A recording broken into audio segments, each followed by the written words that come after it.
Assalamualaikum warahmatullahi wabarakatuh. Perkenalkan, nama saya Yasmin Putri Gustano dari kelas AB4209. Di sini saya akan menjelaskan hasil analisis faktor eksternal terhadap warung abnormal. Bandung sendiri sudah sangat terkenal dengan kulinerannya karena kafe dan restoran di Bandung itu cukup banyak dan sangat-sangat terkenal. Lalu salah satu yang terkenal adalah warung abnormal. Warung abnormal sendiri memang dibangun pada awalnya di Bandung dan menjadi pelopor mie kekinian karena mereka menyajikan menu utamanya adalah mie yang dikreasikan dari mulai kreasi Nusantara hingga kreasi Western. Lalu selain itu mereka juga memiliki menu lain seperti susu, roti bakar, dessert, dan main course lainnya. Warung abnormal sendiri juga menjadi favorit untuk para kalangan remaja hingga mahasiswa karena harganya yang murah dan juga tempatnya yang nyaman untuk dipakai tugas ataupun hangout.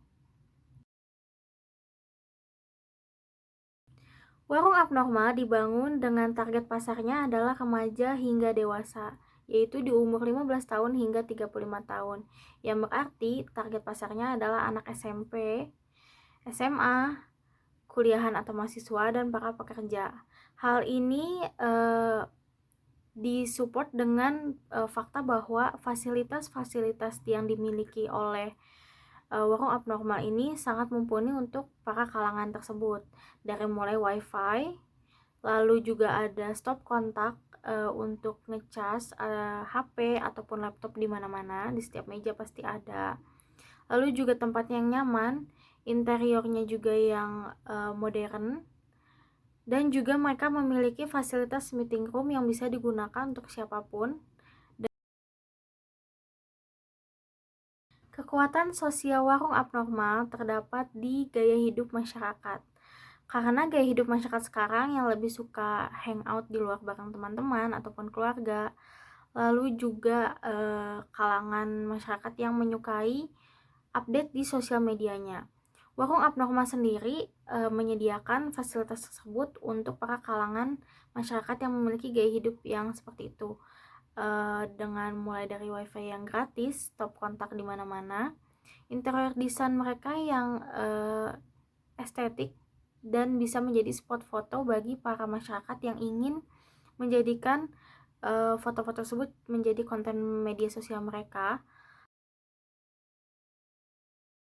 Abnormal berada di bawah naungan dari PT Citra Rasa Prima dan mereka merupakan perusahaan yang kena pajak dengan sistem kemitraan berbentuk waralaba dalam jangka waktu 6 tahun. Lalu warung abnormal juga sudah mempunyai surat izin usaha perdagangan dan surat izin mendirikan bangunan. Warung abnormal tidak menyebabkan pencemaran yang terlalu berlebihan, seperti dari pencemaran air, udara, tanah, maupun kesehatan manusia atau masyarakat. Namun, warung abnormal sendiri memang menghasilkan sampah di mana sampah tersebut adalah hasil dari proses operasional mereka.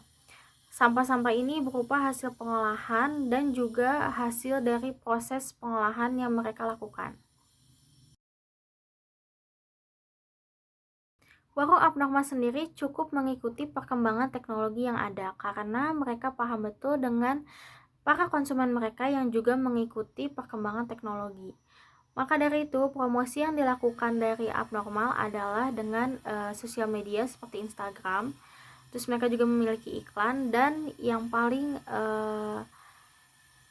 berpengaruh terhadap perkembangan warung abnormal adalah electronic word of mouth. Karena electronic word of mouth ini dimana konsumen bisa mengulas, berkomentar di sosial media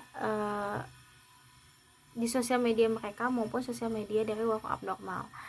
Selain itu juga warung abnormal juga bekerja sama dengan transportasi online agar bisa menjangkau masyarakat lebih luas lagi.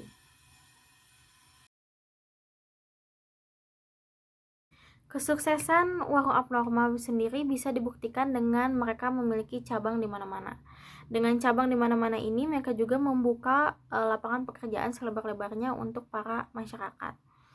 Lalu juga warung abnormal sendiri menganut sistem padat karya yang dimana dapat menyerap tenaga kerja secara baik, sehingga hal ini dapat membantu para masyarakat dari segi perekonomian, pendapatan mereka, dan juga membantu para masyarakat yang menganggur atau tidak memiliki pekerjaan.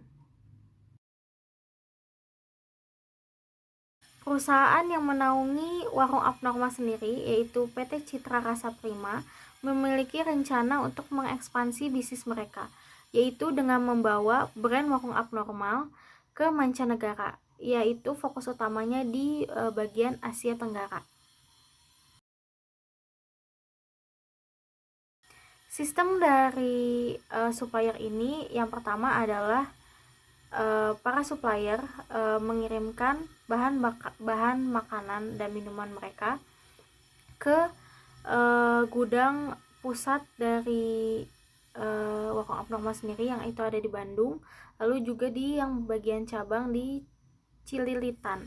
Lalu yang kedua, mereka juga setelah itu mendistribusikan para bahan baku ini ke berbagai retail atau cabang yang ada di sana.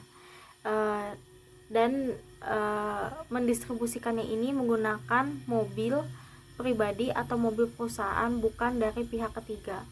Lalu dari bahan baku yang sudah didistribusikan tersebut dan sampai di para cabang, maka dari cabang-cabang tersebut akan mengolah para bahan baku ini menjadi makanan dan minuman yang bisa disajikan ke para masyarakat atau konsumen.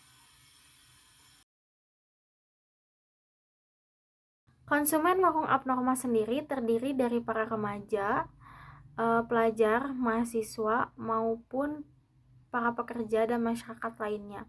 Hal ini sudah dibahas di bagian demografi, di mana para konsumen dari warung abnormal ini terdiri dari umur dari sekitar 15 tahun hingga 35 tahun.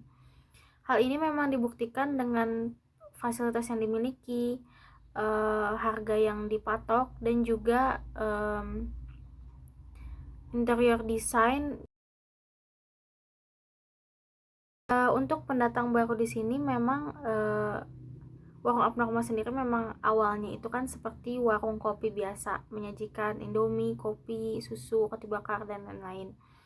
Namun memang ada beberapa kafe yang mengikuti warung abnormal karena kesuksesannya. Salah satunya adalah Cafe Matahari. Sebenarnya Cafe Matahari ini sudah ada dari sebelum warung abnormal dibangun. Namun baru-baru ini Cafe Matahari ini konsepnya dibuat lebih baru, dan juga mereka pindah tempat, sehingga bisa dikatakan warung abnormal dengan Cafe Matahari ini juga sama-sama bersaing. Salah satu alasan mengapa warung abnormal sampai sekarang masih bertahan adalah ketika para konsumen memberikan ulasan ataupun review sangat diapresiasi dari para tim dari warung abnormal, sehingga konsumen pun akan merasa berkesan dan merasa spesial. Lalu juga dengan warung abnormal mengikuti perkembangan tren, yaitu dimana para masyarakat sekarang lagi senang-senangnya hangout minum kopi dan segala macam. Warung kopi abnormal ini membuka entah franchise, entah brand mereka yang baru, yaitu Abnormal Coffee Roaster, di mana Abnormal Coffee Roaster ini berfokus pada kopi yang mereka menyajikan berbagai macam kopi dari kopi Nusantara. Lalu juga minuman kopinya tuh benar-benar bervarian, tidak hanya kopi yang manis, juga ada kopi yang pahit dan lain-lain. Warung abnormal sendiri menu dan minumannya tuh banyak banget variannya. Mereka juga mengeluarkan menu-menu baru mengikuti sesuai tren dari perkembangan industri makan ini. Lalu ketika ada barang dari supplier yang kosong, mereka juga bisa mengganti menu itu menjadi baru ataupun berkreasi, namun tidak mengurangi kualitas dari makanan mereka tersebut.